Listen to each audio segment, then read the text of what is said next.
Taka nefa fanao ny eo anivon'ny université de nisy indray ny fikaonandoha izay nitanteran'izy ireo androany fa folon'ny volana desambra sy raha ho amin'ny rampitso fa 1 volana desambra eny amin'ny université eny Akatso eny fotoana amelabelarana ireo voka-pikarohana manodidina ny 100 eo eo. Voka-pikarohana eo amin'ny 100 eo no hita mandritra ny fikaonandoha iraisam-pirenena izay tanterahana etsy amin'ny Agoro eny amin'ny université Akatso. Anisan'ny olana eo amin'ny mpikaroka malagasy ny tsy fahafahany mampiseho ny voka-pikarohana noho ny tsy fisiany entimana amin'ny tanterahana izany.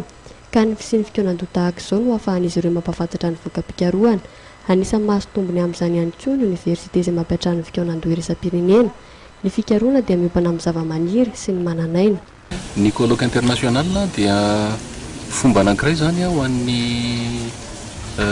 toerana fikarohana sy fampianarana ohatran'ny aty amin'ny université azahoany manome ny vokatry ny fikarohana izay nataony tao anatin'ny taona satria ny fampianarana zany tsy mandeha amin'ny laoniny raha vao tsy misy fikarohana dia ny fikarohana koa tsy mandeha amin'ny laoniny raha vao tsy misy fizarana izy amin'ny olona.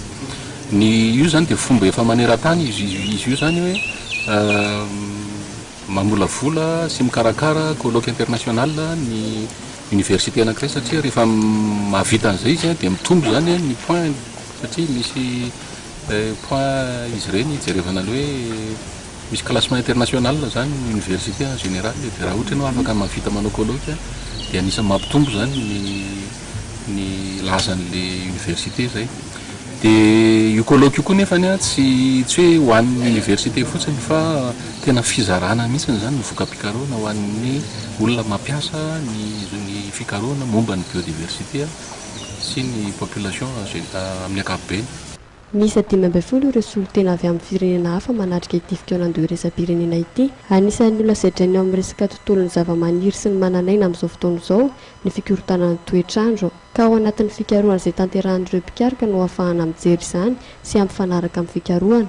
Ity fikaonandoha ity dia tafiditra ao amin'ny fankalazana ny 10 taonan'ny École supérieure des sciences agronomiques.